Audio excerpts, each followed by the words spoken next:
Good morning, team. Well, Ponga's back, isn't he? 72 in the 80 minutes there, and I really think it could have been and should have been a lot higher than that if the Knights knew how to use him, Kaipis Paul, a few of their weapons correctly, and they're in a bit of strife, aren't they? The Knights, they just never looked in this game, did they? The Warriors kind of had control of this for the majority of it, apart from a couple of good plays, obviously at the beginning for Ponga there.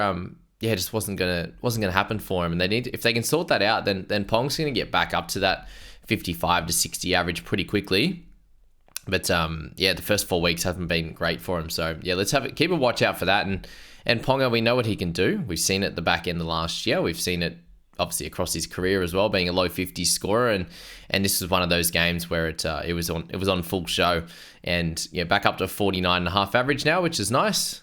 He's very, very cheap though, and had a fairly high break even after the last bunch of weeks. So he won't go up too much in cash with the 72, which is nice for non-owners. And I imagine a lot of people will look to grab him this week upcoming. They do have the Dragons, I believe. So he's a really, really cool target coming into round 5. And if you, as always with a lot of these top stars in the fullback position, we've seen Teddy over the years that we pick him up at a cheaper price. Same with Joey Manu. And Dylan Brown in the half position we seem to grab it at this sort of time each and every year, and it's going to be Ponga again this year. If you're in the need for a wing fullback, obviously, next week, depending how Talangi goes today, there's a lot of people that will be looking to select him in the next week as well. So Ponga, 72, cracking work from him on that one.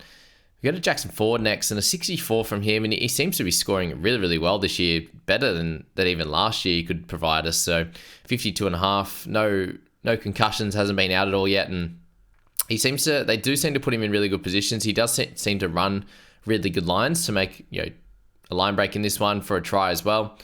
I believe in Supercoach he was given 2 line breaks, so just always hitting that line at a good position and do a good thing. So well done to anyone who started with him after maybe enjoying the ride last year and jump on straight away. Wade Egan with a 61 for him. Good to see him get through the 80 minutes. There was another injury at some point there, but he got through it again. He's a warrior in there, isn't he? No pun intended. 61 for him. Good stuff on that one, if anyone owns him. Toll Harris, so 60. He was one of those terrific captaincy options as well. He ended up getting a little bit of a break in this one. It was pretty high-paced, and he was getting through lots of work. So, 42 tackles in that 68 minutes, 150 meters gained. No real attack, just the one offload there. So 60 for Tohu. He'll go up again in price after a really good score last week as well. Tyson Frizzell, 60 for him in this one with a try, and he seems to be the one they do use a lot more, but still only 94 run meters for him. Again, some of the weapons that they have on their edges just aren't getting enough ball at the moment, unfortunately. We'll speak about that in the other video.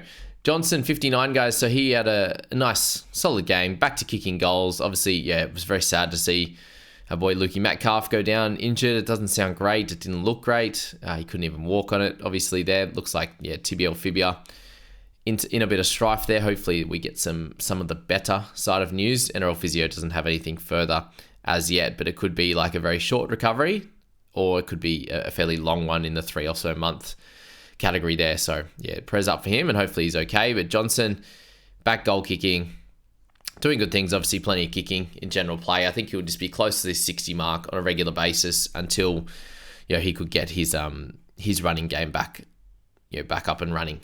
No pun intended again. But if he can jag that try, that amazing try and stuff he did last year, then he'll be a back above that sort of 60 mark. But I think until that happens, he'll be like that 58 to 61 type of range, which he's priced at the moment, pretty close to anyway.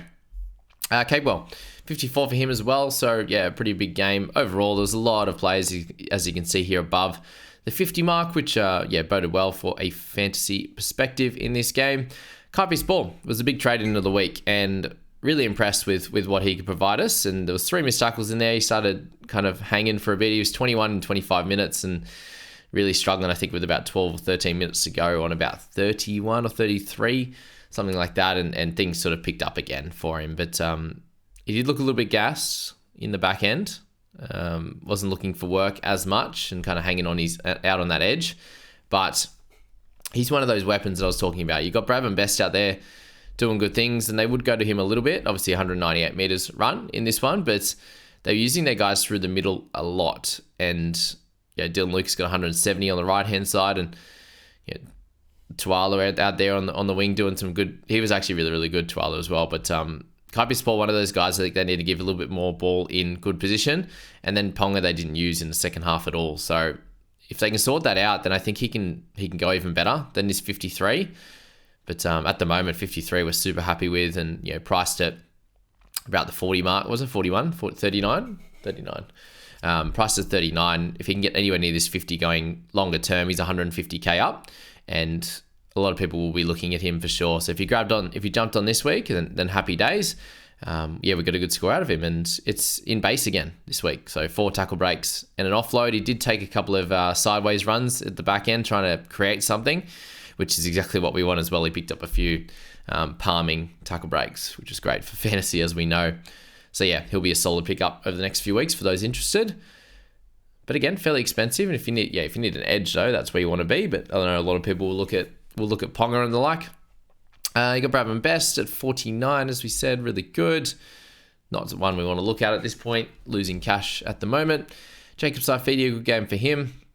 He's had a decent year. He's up, be up about 70k after this one, 80k. Roger, 46. Like, God, watching that man step is orgasmic, incredible. Nothing better to watch. 613k, 7 tackle breaks, 2 offloads, 283 meters, 7 kick defusals. So you can get all of that and no attack and still get 46. So just in base, it's very impressive. Yeah, you would at least expect one line break or a try assist or something in there. What are they going to do when Chance comes back? I do think that, obviously, from a sweeping motion type of play, that the Chance is a better fullback. Roger is getting involved a lot at centre anyway, so I don't know. It's a wild one. I don't know how they're going to decide it, but Chance needs to be back in this side, and I think they're a better side with him in it and Roger in it. So that's probably the call. Dylan Lucas, impressive for him though to get 45 in as a centre, because he just accumulates base, doesn't he? He just finds a way at all times. Montoya with 40. Tuala, as we said. Fennell Blake, 38 and 44 minutes. So he's going a bit lower at the moment. He must be carrying the injury that he picked up last week. It's hampering a little bit. He went down at one point in the first half as well. So yeah, not ideal for Fenua with the points that he's scoring. And he's a little bit of a worry going forward, given that's 2 lower weeks in a row.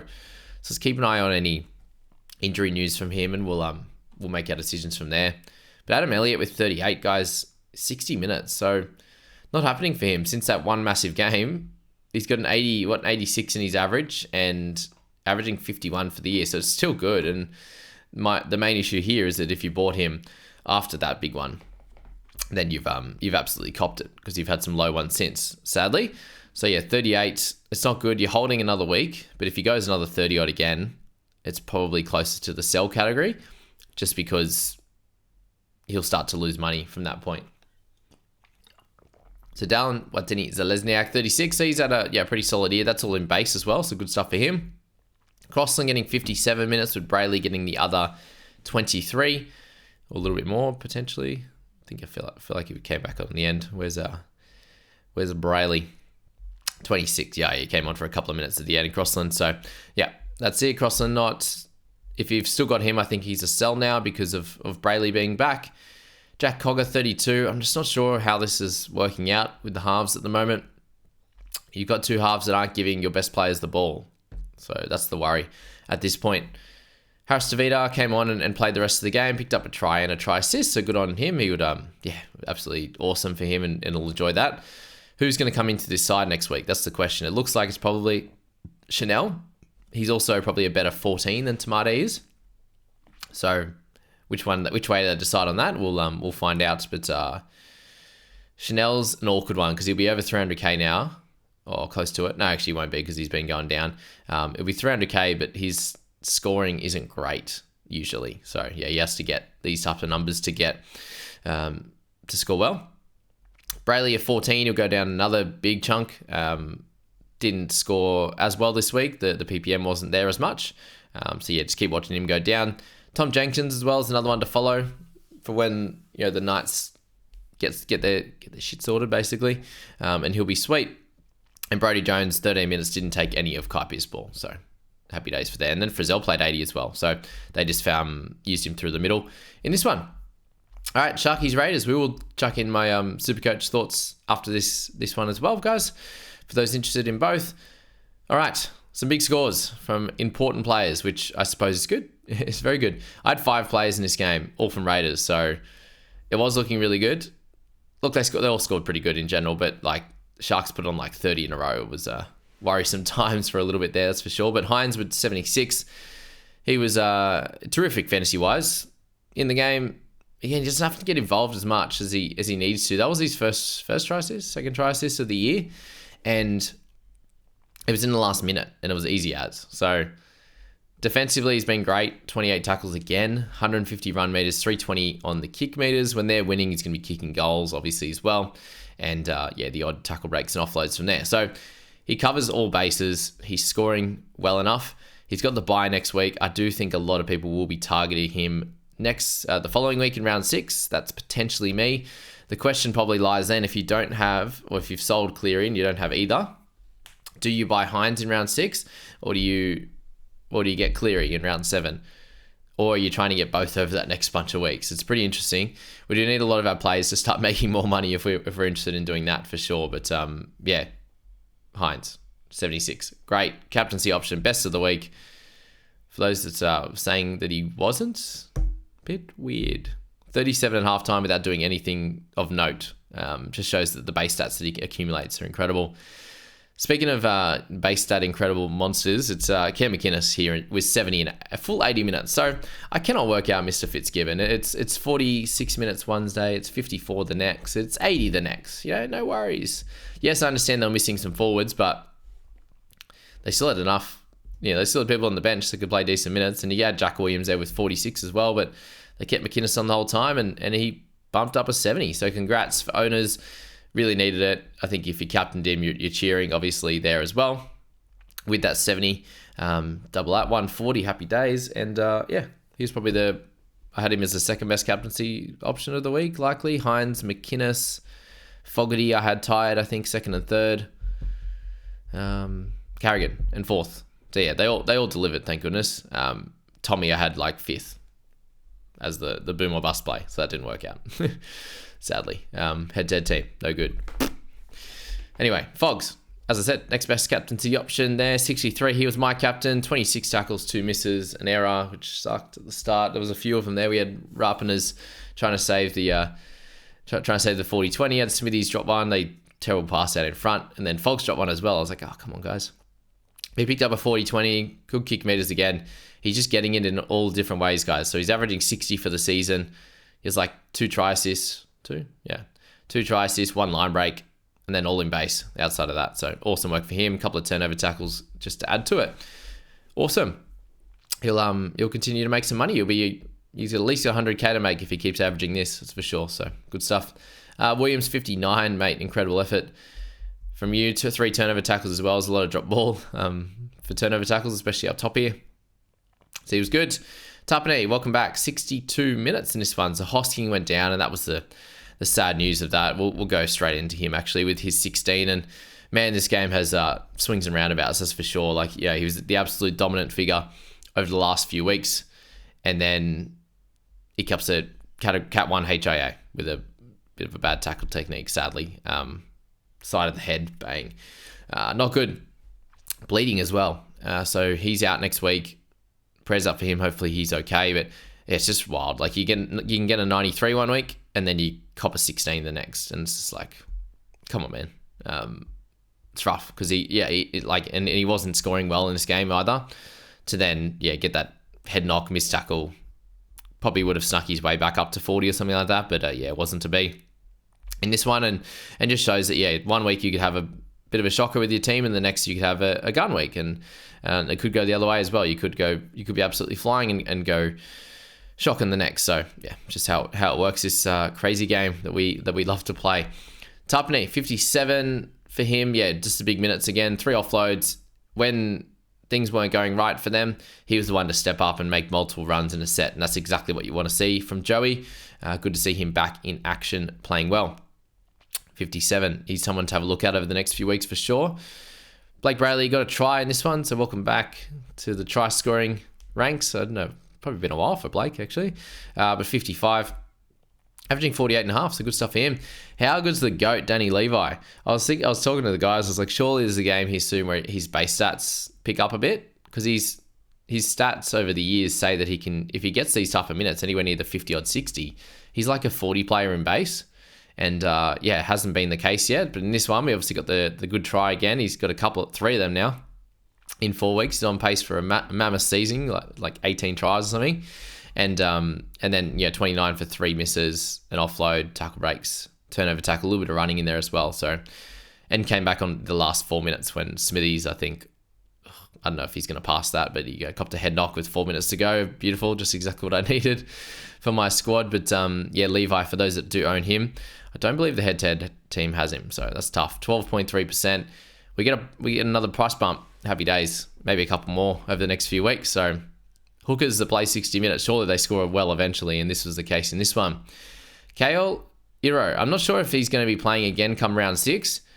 Likely to have, they're going to have Britton Nickera back, I believe. He had a couple of weeks out. Talakai should move back to the centres there, so that's something of note. And but he looked great and showed why he's someone that we've been talking about all preseason. So for those that do own him currently, you got absolutely blessed. The 21% got to play him this week for a 49. So good stuff. Good stuff on that one. Timoko with 45. He was solid as always. Ronaldo with 2 tries, 2 line breaks, 5 tackle breaks for a 43. That's a bit frustrating.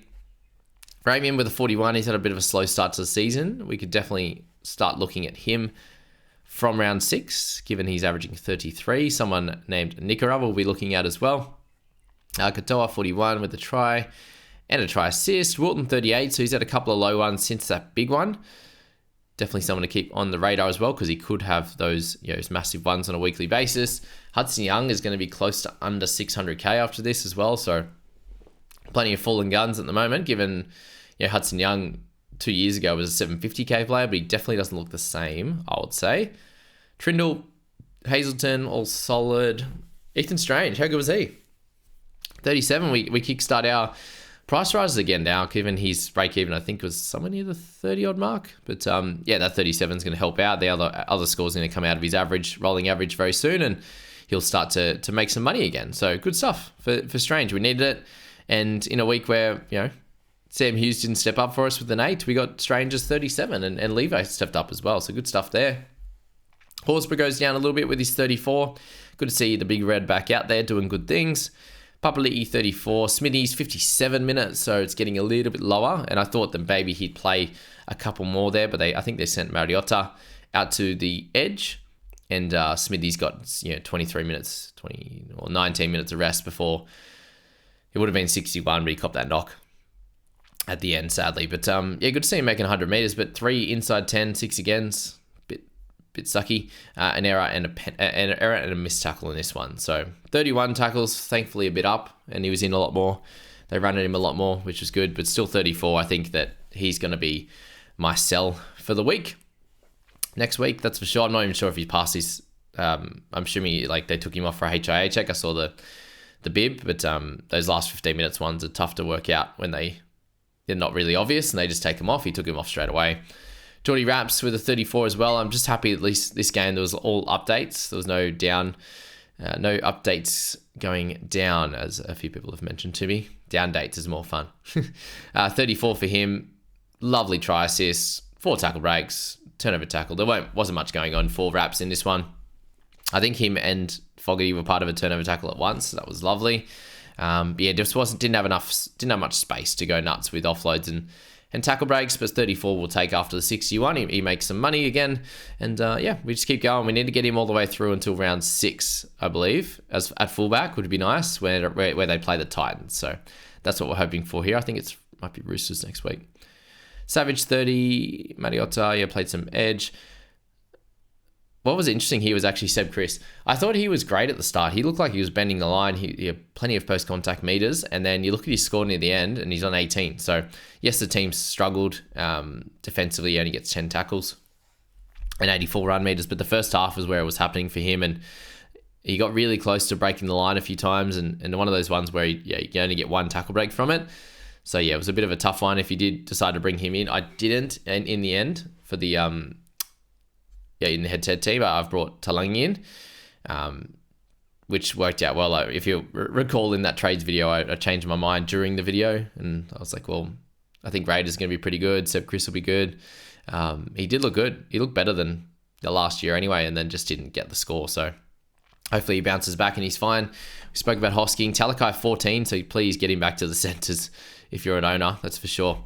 Hopefully that's the case. If you do own him, hold him, I think, because he was scoring well in the centres before that. And if he gets named on the edge again, it's probably not ideal. Hardly ran the footy. Looked like he went off with a bit of an injury potentially too, so not good on that front. But yeah, that's it. Kotrick didn't get a chance. Starling 12 in 23 minutes. So that's that on that front. We'll just quickly finish off with the Supercoach scores. So we're in my team now. Finally, some better scores for it with Ponga with 117. You had Kaipius Paul, the trade-in of the week. I had him a couple of weeks ago, obviously, 65 in that one. Lucas in the centres was solid. And Brayley obviously going to get cheap after his third game. He already is cheap, but I wonder when he's going to start. I got very lucky in my Supercoach team. I decided to trade out Metcalf once I found out he wasn't goal kicking. Metcalf over Dylan Brown.